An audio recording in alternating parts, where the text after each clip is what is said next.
तो hello and welcome to daily analysis video. Current day में हम बात करेंगे कि मार्केट ने किस तरीके से काम किया हुआ है, एसएल हंटिंग के अकॉर्डिंग मार्केट में कहां कहां पे प्रॉपर सेटअप बना है, मैंने किस सेटअप के अकॉर्डिंग अपना ट्रेड लिया है और उस ट्रेड के पीछे के लॉजिक को भी समझेंगे। So without wasting any time let's get started.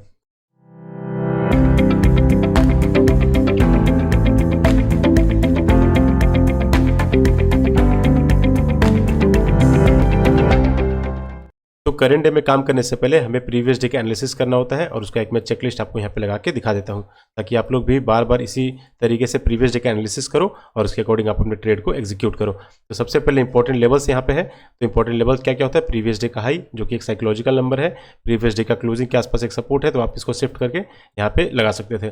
Previous day का और एक सपोर्ट है यहाँ पे और प्रीवियस डे का लो हो गया। ठीक है, तो ये हो गया हमारा इंपॉर्टेंट लेवल। अब इसके बाद हम देखेंगे कि मार्केट में पेंडिंग रिट्रेसमेंट किस तरफ है और स्टॉप लॉसेस वगैरह किस तरफ अवेलेबल है। तो हमें यहाँ पे क्लियर कट ये दिख रहा है, मार्केट इंपल्सिव गया हुआ है, करेक्शन कर चुका है, मतलब बॉटम के बाहर यहाँ पे निकल चुके होंगे। उसके बाद मार्केट ने एक अच्छा खासा इंपल्सिव मूव दिया हुआ है और उसका रिट्रेसमेंट जो है पेंडिंग है, मतलब कुछ बायर यहाँ पे बैठे हुए हैं, कुछ बायर BTST वाले क्लोजिंग प्राइस पे बैठे होंगे। और अगर इस रिट्रेसमेंट का बात करें तो मार्केट ने ये रैली जो किया हुआ था उसका भी ऑलमोस्ट रिट्रेसमेंट कर दिया है। तो अपर साइड में कोई भी स्टॉप लॉस नहीं है, मतलब हमारा व्यू जो होगा यहाँ पे पुट का ही होगा। ठीक है, सेलिंग का। मार्केट का ट्रेंड की अगर हम बात करें तो हमें यहाँ पे क्लियर कट ये दिख रहा है कि मार्केट जो है lower low and lower high बनाते हुए नीचे जा रहा है। मतलब मार्केट का जो मेजर ट्रेंड है, इंट्राडे ट्रेंड है, वो सेलिंग साइड का ही है। तो हमें भी सेलिंग साइड में ही डायरेक्शनल ट्रेड करना है। उसके बाद अब आप यहाँ पे देख लो कि मार्केट में ओपनिंग किस तरीके से हो रहा है। तो ओपनिंग यहाँ पे मार्केट ने करंट डे में क्या किया हुआ है? फ्लैट ओपनिंग किया हुआ है। तो कल के डेट में मैंने टेलीग्राम पे एक इमेज शेयर किया हुआ था, उसमें आप देखोगे कि मैंने ये चीज़ आपको शेयर किया हुआ था सारे लोगों को। में लिखा हुआ है कि अगर बिग गैप अप ओपन होता है तो हमें कंटिन्यूशन का ट्रेड लेना है, नॉर्मल गैप अप हुआ है तो हमें प्रीवियस डे क्लोजिंग को टारगेट करना है, और अगर फ्लैट ओपनिंग होता है तो हमें इंट्रा डे एसएल को बनने देना है, देन उसके बाद हम इंट्रा डे एसएल को टारगेट करेंगे। नॉर्मल गैप डाउन अगर मार्केट होता है तो हमें टारगेट प्रीवियस डे क्लोजिंग करना है, और बिग गैप डाउन में भी हमें कंटिन्यूशन का ट्रेड करना है। क्लियर है? अब उसके बाद आप देखोगे मार्केट ने यहाँ पे क्या बिहेवियर दिखाया हुआ है। सिंपली यहाँ पे क्या दिख रहा है कि मार्केट ने प्रीवियस डे क्लोजिंग जैसे इंपॉर्टेंट लेवल का यहाँ पे इंपल्सिव ब्रेकआउट किया हुआ है। पहला रीजन हो गया कि हमें यहाँ पे पुट में जाना है। मार्केट का ट्रेंड जो है वो भी यहाँ पे डाउन साइड में ही है। ठीक है, प्लस उसके बाद आप अगर चार्ट रिपीट का भी कॉन्सेप्ट यूज करते हो तो प्रीवियस डे में मार्केट ने क्या किया था? एक रेड कैंडल बना के कंप्लीट रिकवर कर गया था। तो हो सकता है आज भी एक रेड कैंडल बना के यहाँ से प्रीवियस डे में बाइंग में गया था, तो आज हो सकता है यहाँ से सेलिंग में चला जाए। इस तरीके से आप मार्केट का एनालिसिस करके और ट्रेड एग्जीक्यूट कर सकते थे। अब उसमें फर्स्ट कैंडल स्ट्रेटजी भी आप अप्लाई कर सकते हो। आप यहाँ पे देखोगे टॉप से लेके बॉटम तक जब आप ये लगाओगे तो उसके बाद मार्केट ने यहाँ पे क्या किया हुआ है? ऑलमोस्ट यहाँ पे रेजिस्टेंस ले रहा है प्रीवियस डे क्लोजिंग वगैरह का। ठीक है, सॉरी फर्स्ट कैंडल हाई वगैरह का। तो ये सब देखते हुए मैंने यहाँ पे एक पुट साइड का ट्रेड एग्जीक्यूट किया हुआ था। ठीक है, चार्ट रिपीट का भी कॉन्सेप्ट था इस कैंडल पे, और स्टॉप लॉस अपना वही था 30 से 40 पॉइंट, और टारगेट सिंपली मैंने लगा के रखा हुआ था। तो ये अपना लो यहाँ पे दिख रहा है। मार्केट को अगर ऊपर जाना भी है तो एक अच्छा खासा सपोर्ट को मार्केट पहले ब्रेक डाउन करेगा। जब यहाँ पे भर भर के सेलर आएंगे तो मार्केट यहाँ से रिवर्स करके ऊपर जा सकता है, जब अपर साइड में स्टॉप लॉस वगैरह क्रिएट हो जाएगा तो। ठीक है, फर्स्ट ट्रेड जो मैंने बनाया हुआ था इसमें ऑलमोस्ट मुझे 77 पॉइंट इसमें मैंने कैप्चर करके अब पोजीशन से बाहर निकल गया। ठीक है, अब उसके बाद जो दूसरा ट्रेड मैंने बनाया हुआ था वो PDL स्ट्रेटजी के अकॉर्डिंग था, तो उसको यहाँ पे डिस्कस करने का कोई मतलब नहीं है, बट फिर भी मैं आपको एक बार बता देता हूँ। जो दूसरा ट्रेड मैंने बनाया हुआ था वो ऑलमोस्ट इस पॉइंट पे मैंने बनाया हुआ था।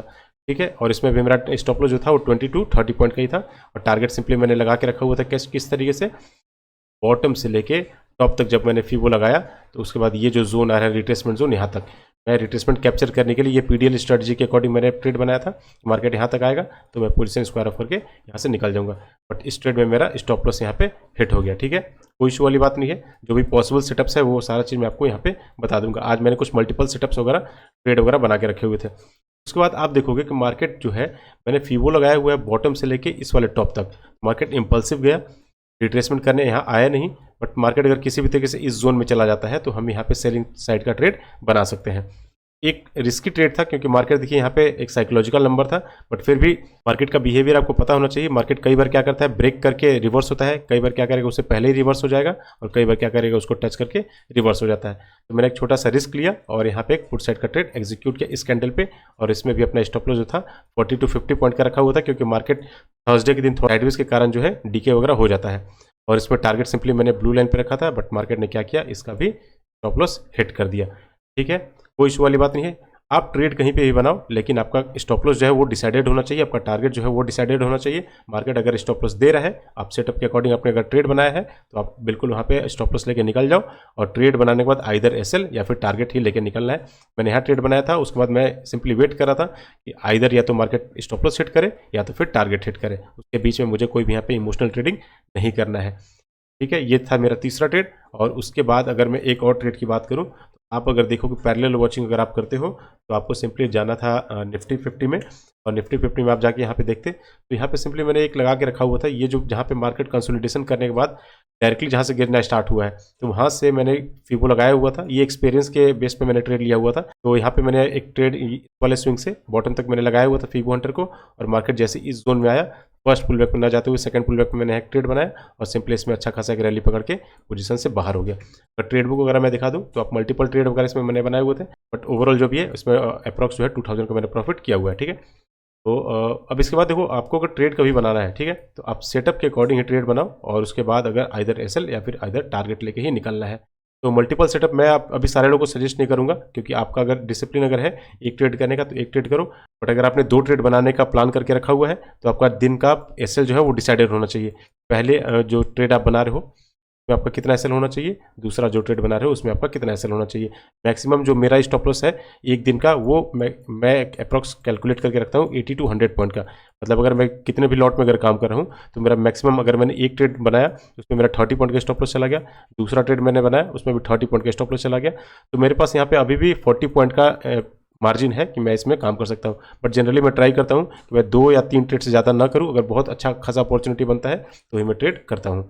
ठीक है, ये डिसिप्लिन आप भी मेंटेन करके रखो, ओवर ट्रेडिंग करोगे तो लॉसेज वगैरह होने के चांसेस बढ़ जाएंगे। तो आई होप कि जो भी मार्केट में आज पॉसिबल सेटअप्स बना है वो आपको समझ में आया होगा, बट इनकेस कोई भी आपको अगर डाउट है तो आप डेफिनेटली मुझसे कमेंट सेक्शन में पूछ लेना। तो इस वीडियो को यहीं पे एंड करते हैं। Thanks for watching, see you next video, take care, bye bye.